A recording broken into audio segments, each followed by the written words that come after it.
I saw a movie, so you wouldn't have to. And I'm going to tell you, when it comes to this movie, if you're a child of the 80s, the 90s, or you have any understanding about what was going on from the 60s to the 70s and then into the 80s, I think you're going to enjoy the movie Reagan. And I'm going to tell you why. It's kind of a reflection of history and very much in tune with what seems to be happening today, just with a different set of parties involved trying to undermine our country and all of the different ways that they did it before, which it seems like we have a carbon copy in the world that surrounds us. But more importantly, Reagan is truly a biopic. And while there is a lot of dramatic license taken for sure, I would say that overall, the film follows beat for beat history and all of the events that happened in Reagan's life, and a pretty decent retelling of how he remembers his life from the time he was a very young boy.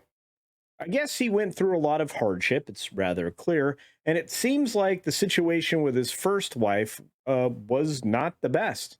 But it wasn't negatively portrayed in the film. If anything, that first wife gave him some children, and those children he loved very much. And then he found Nancy. And from there, the story moves forward into his political career. Now, he was always going to be engaged in politics, at least that's what this one Russian seemed to think. But overall, I think that the different perspectives you get here from this film are very valuable. The story, it's pretty much the way you would think. It does portray him in a very positive light, but it does deal with a couple of the scandals that happened during his presidency. It does deal with political vitriol, and it definitely points a firm finger at the people who cause the most harm to the United States and from whence they come. You should probably pay attention to that part. Now, if you go see this movie, you're not going to find anything award winning, although I have to say that Quaid's portrayal of the president was quite good.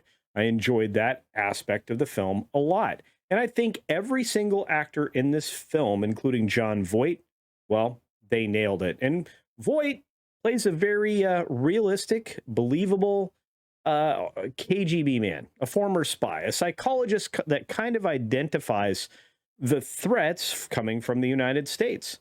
And apparently, early on, they did identify Reagan as one of those potential threats, just well down the road. Now, pretending that this doesn't exist already in our government would be folly.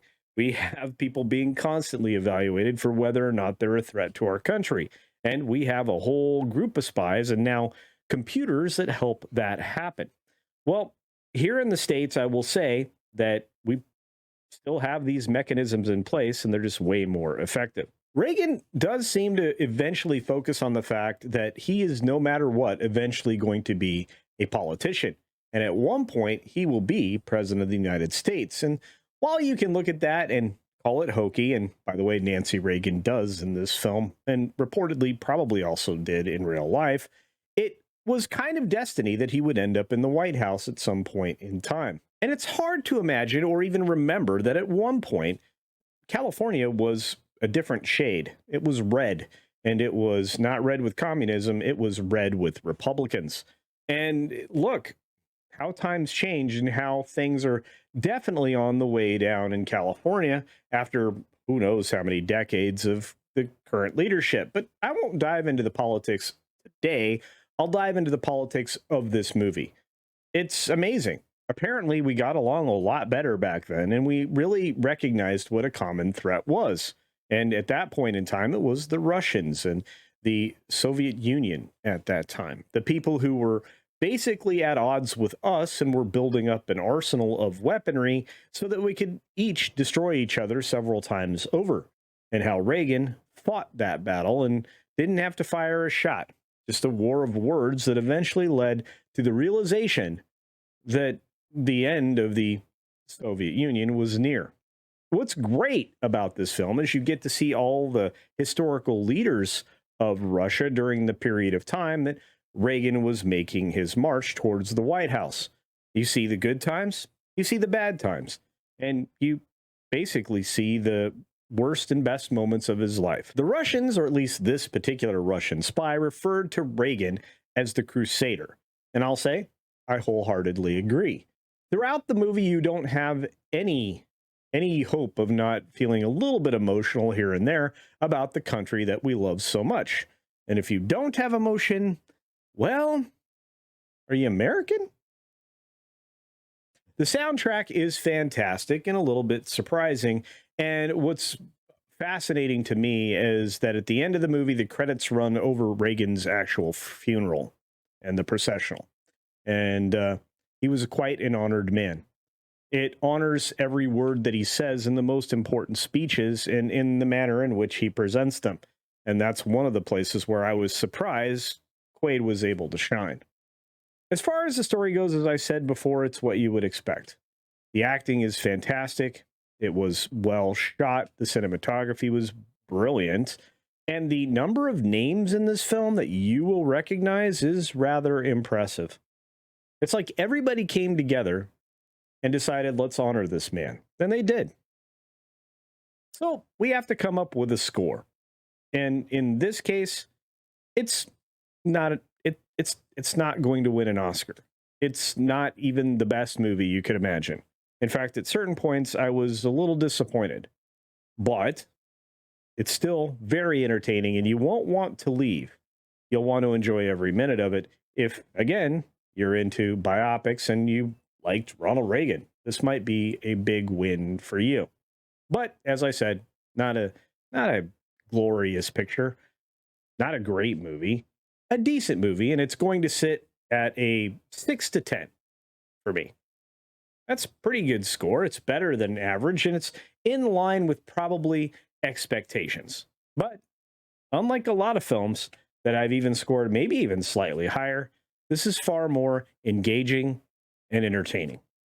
And the only reason that I'm rating it lower is because, well, there were some elements that you'll see for yourself could have been much better. And if you want to get to the star rating, which most people are probably waiting for, it was a 3. It was a 3 out of 5. Not bad. Not great. But entertaining. You can go, you can watch it. You might even be able to watch it more than once.